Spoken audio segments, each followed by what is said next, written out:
Shalom, shalom à l'Éternel Jéhovah, notre Dieu, assis sur le trône, seul soit la gloire. Bienvenue à ce programme d'enseignement spécifique pour la nation qui est le Togo. Si vous êtes au Togo, écoutez très bien d'abord ce verset et je vais vous expliquer quelque chose. Je suis dans 1 Samuel 15, le verset 23.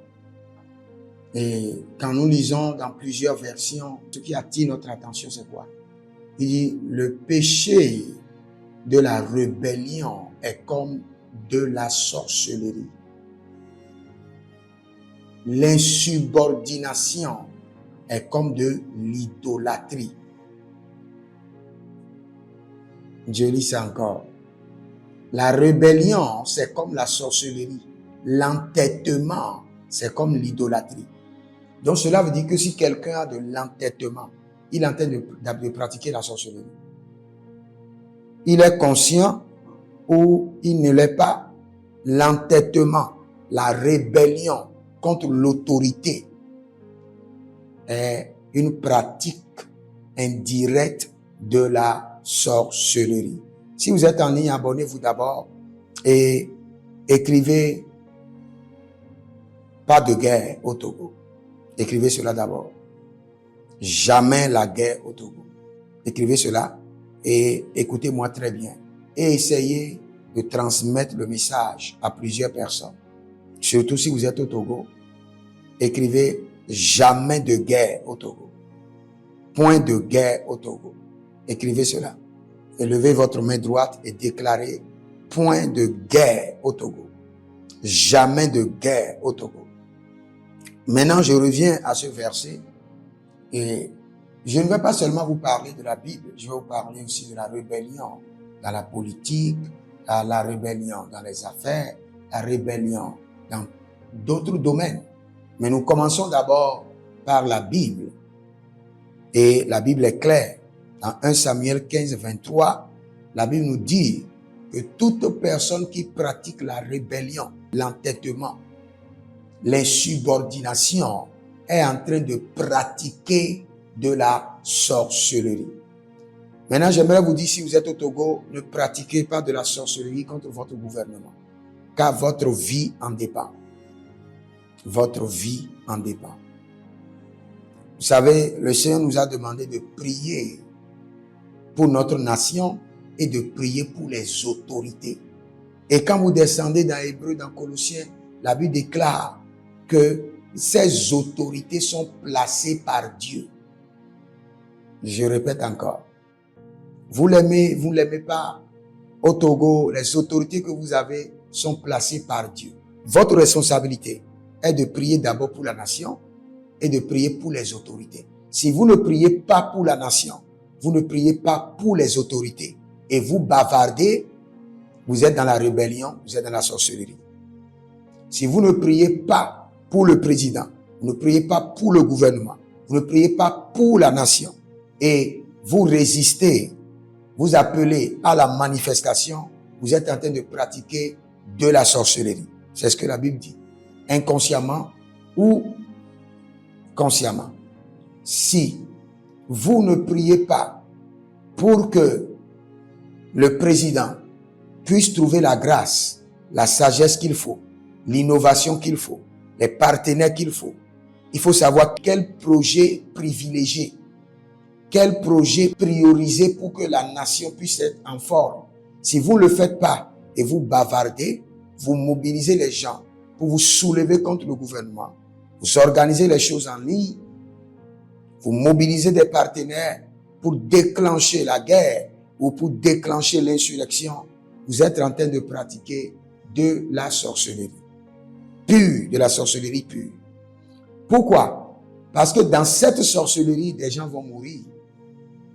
Dans cette sorcellerie, des commerces seront détruits. Dans cette sorcellerie, des gens n'iront pas au travail. Dans cette sorcellerie, vous êtes en train de chasser les partenaires qui doivent venir investir dans le pays. Et je vais vous poser une question. Vous, qui dites, mon prophète, vous êtes en train de défendre le gouvernement. Vous êtes en train de protéger le gouvernement. Je vais vous poser une question.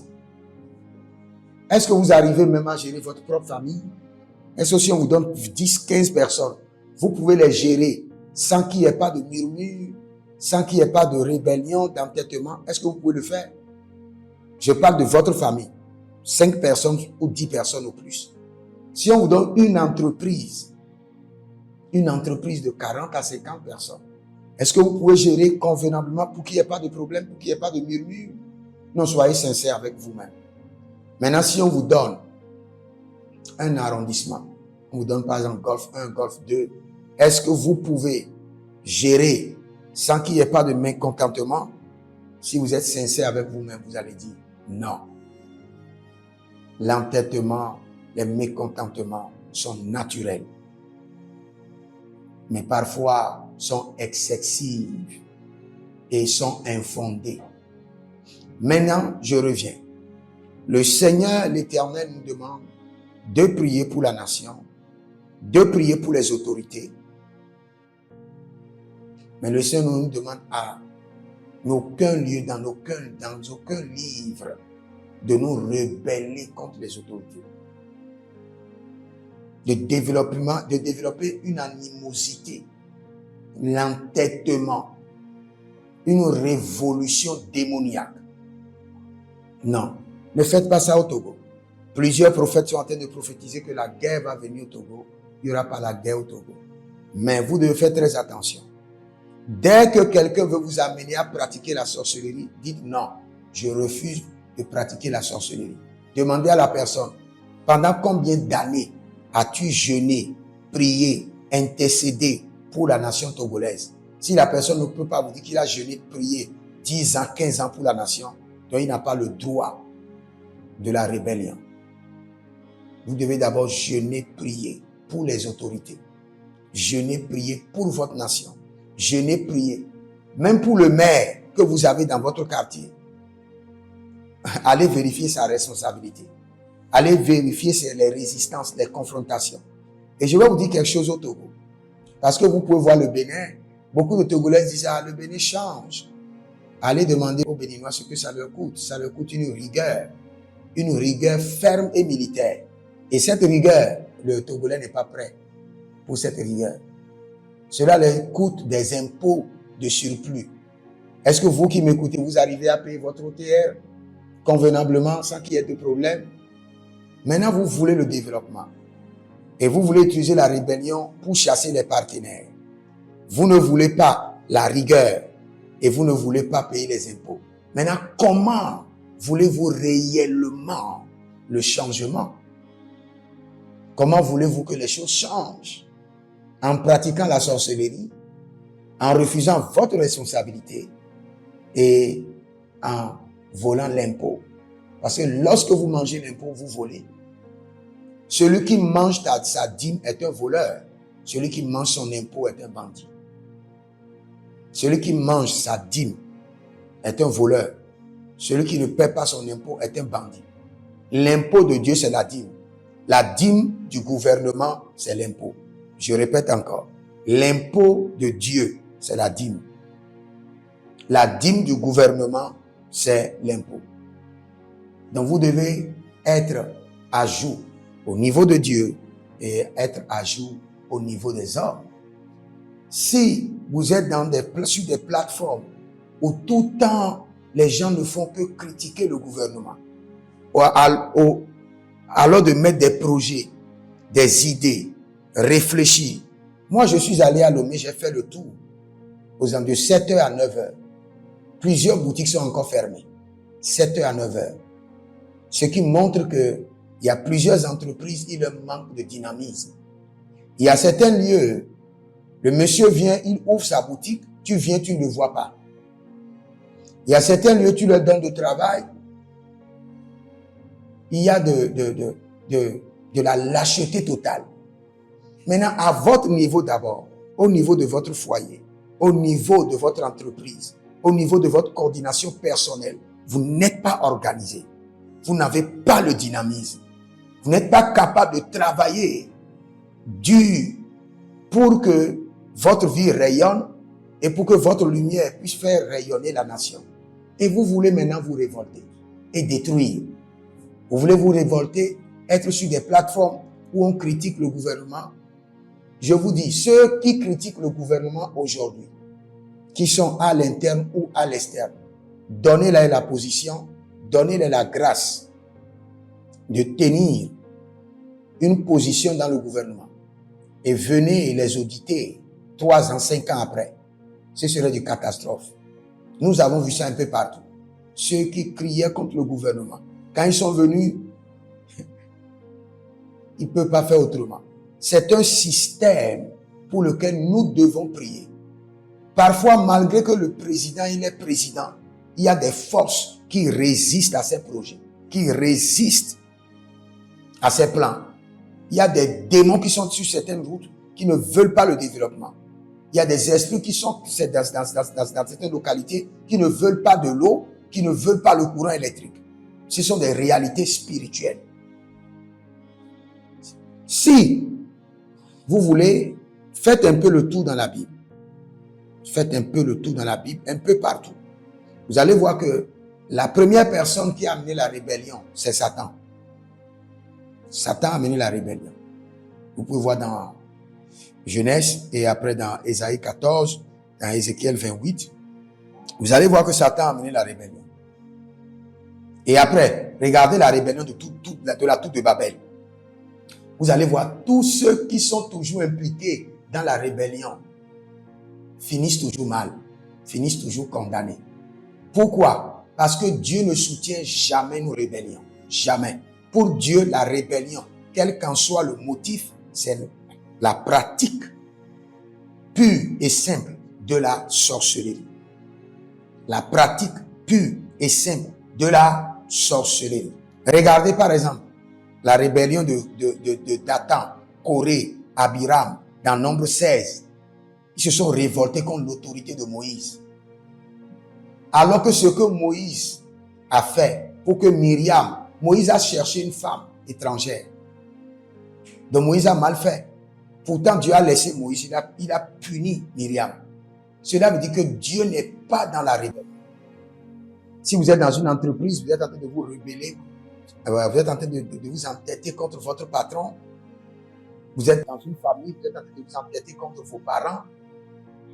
Aujourd'hui, la jeunesse que nous voyons aujourd'hui qui veut se révolter, c'est une jeunesse qui s'entête contre sa famille. C'est clair. Combien de fois ceux qui crient et disent venez sur des plateformes, faites ceci, manifestez. Combien de fois ils ont dit bon, rassemblez-nous et intercédons pour le gouvernement, pour qu'ils aient la lumière, la lucidité, pour bien travailler. Mais si vous ne le faites pas, et vous voulez que les gens se rassemblent, que les gens rentrent dans les rues, que les gens paralysent le marché, que les gens paralysent la circulation. Vous ne voulez pas travailler, vous ne voulez pas être dynamique et vous voulez empêcher les autres. Vous savez,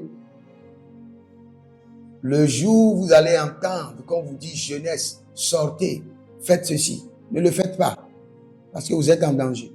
Si on tire sur vous, votre corps est saisi et c'est biblique. Je peux vous montrer dans la Bible que le sang a fermé la royauté. Ça, je ne peux pas vous enseigner, je ne peux pas enseigner aux enfants. Le sang a fermé la royauté.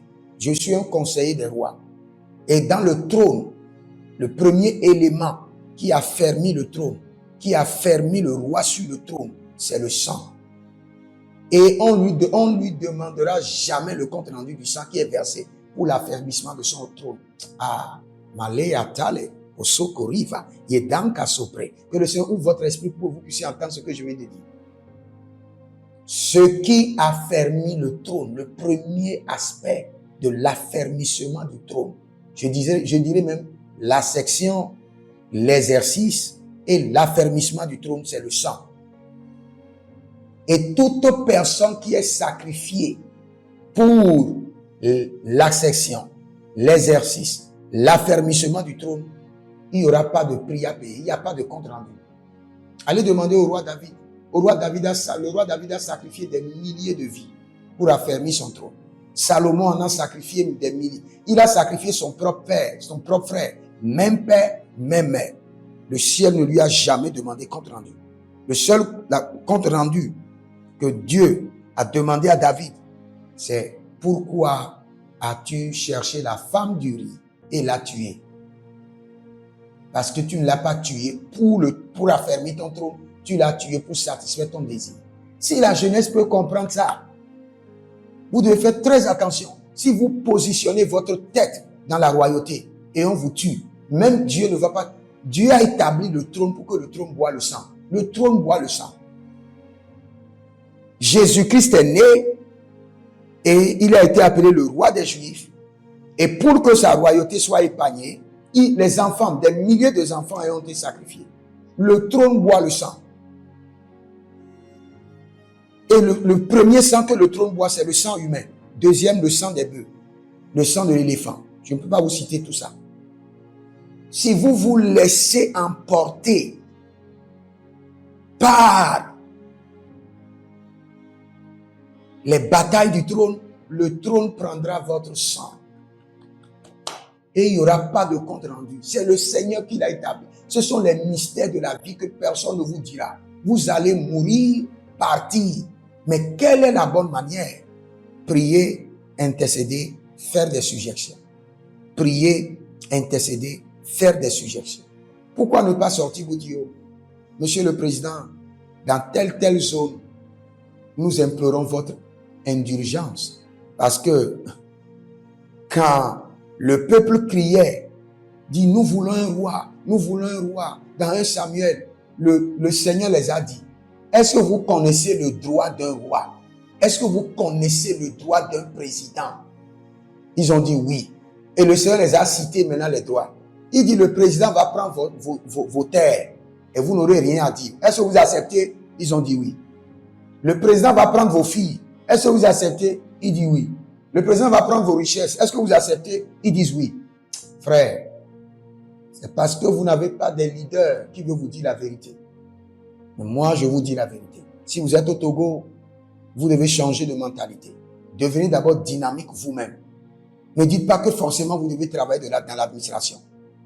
Organisez-vous à être dynamique. Faites quelque chose. Quand il y a des groupes de personnes qui se rassemblent sur votre portail pour critiquer le gouvernement, chassez-les de là. Parce que ce lieu-là devient un lieu maudit. Quand il y a un carrefour où les gens se rassemblent tout pour critiquer le gouvernement, ce lieu-là devient un lieu maudit. S'il y a un arbre sous lequel les gens se rassemblent pour toujours insulter le gouvernement, le lieu-là devient un lieu maudit. On ne se révolte pas contre l'autorité. Ça ne se fait nulle part. Je reviendrai encore pour vous enseigner. Je dois vous enseigner sur les droits du roi.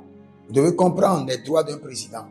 Et quelles sont les diplomaties qu'il faut mettre en place pour accéder à un président. Porter des doléances.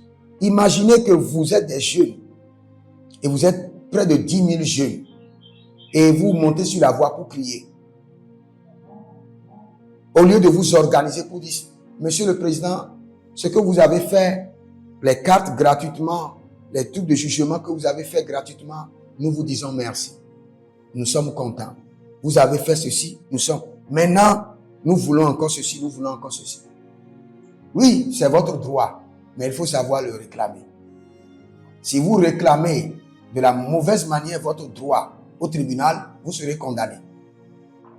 Allez réclamer d'une mauvaise manière votre droit chez monsieur le juge et ne pas dire votre honneur, il y a ceci, mais réclamez de la mauvaise manière votre droit chez le juge, vous irez en prison. Et le Seigneur sera très fier, Dieu sera très fier que vous êtes en prison. Parce qu'il nous a dit, quand vous serez devant le juge, comment vous devez vous comporter. La Bible nous l'a dit. La Bible nous a dit, il faut même résoudre le problème avant de venir vers le juge. C'est ce que le Seigneur nous a enseigné. Donc, demeurez connectés et vous verrez la gloire de Dieu. Si vous m'aimez, c'est bon. Et si vous ne m'aimez pas, priez pour moi. Et ce dont vous avez besoin maintenant, c'est de dire jamais de guerre au Togo. Et écrivez dans les commentaires que le Seigneur l'Éternel bénisse le président Fognan Sibé et que le Seigneur lui donne plus de créativité, d'innovation et que le Seigneur mettre autour de lui. C'est ça et de ça il s'agit. Des hommes qu'il faut. Des hommes qui ont le fardeau de la nation. Les hommes qu'il faut. Pas des hommes qui veulent juste manger, oublier la nation. Il faut le président et il faut les hommes qu'il faut autour de lui. Donc, priez sur cela. Père, je prie pour la nation du Togo, car tu m'as révélé que c'est le moment de l'essor du développement. Et je prie pour la nation, que le président, son Excellence Faure Gnassingbé, soit préservé, que tous ceux qui sont autour de lui, Seigneur, qui ne doivent pas être là, qui ait une restructuration, positionne les hommes de lumière, les hommes d'idées, les hommes qui veulent réellement le développement de cette nation, les hommes qui ne sont pas influencés par des démons, par des entités. Et que tous ceux qui se mobilisent à l'interne au Togo, à l'extérieur, pour détruire le gouvernement, pour amener la guerre, que leurs projets soient frustrés, que leurs efforts soient nuls et sans effort, et sans effet, que leurs efforts soient de la poussière emportés par le vent, que le soleil de leur programme ne se lève jamais, que la lune de leur agenda n'apparaît jamais, que le jour de leur programme ne vienne jamais, que le rendez-vous de leur conspiration n'ait jamais lieu, au nom de Jésus-Christ de Nazareth. Nous prions pour la nation togolaise et nous disons, Seigneur, aie pitié de la nation. De toutes les prophéties qui ont été élevées, nous crions miséricorde, miséricorde. Et nous changeons la prophétie. Nous repoussons d'abord la prophétie. Nous avons la capacité de repousser la prophétie sur 10 ans, sur 20 ans. Et maintenant, nous avons la capacité de changer la prophétie. Nous repoussons la prophétie d'abord. Toute prophétie de malheur qui doit s'accomplir sur la nation de manière imminente, nous les repoussons d'abord. Nous les décalons. Keronaïch, ilo Christo Canavatos. Nous mettons maintenant les mains invisibles dans le calendrier. Nous les repoussons. Et nous les déprogrammons. Keresuta itava. Keresuta itava hindesh. Cette nation, je parle à la tête togolaise. Je parle aux esprits. Je parle aux 4 vents. Je parle aux anges qui sont sur la mer, sur les montagnes, sur les terres fermes. Pas de guerre dans cette nation. Que la nation soit préservée. Et que les ennemis de la nation soient repoussés dans la Bible. Repoussés, repoussés, repoussés. Au nom de Jésus-Christ de Nazareth. Que le Seigneur vous bénisse. Écrivez dans les commentaires que le Seigneur bénisse le Togo. Et vous pouvez m'écrire sur le +33 75 82 621. Si vous avez de bonnes suggestions pour la nation, vous voulez que nous prions pour la nation, vous êtes dans un groupe de rébellion où les gens parlent mal du gouvernement, vous voulez quitter là, vous voulez que je vous conseille sur qu'est-ce qu'il faut faire, écrivez-moi sur WhatsApp, +33 75 82 621. Et vous verrez la gloire de Dieu. Prophète Jérémie Anaou, et je vous dis, paix sur la nation togolaise, au nom de Jésus.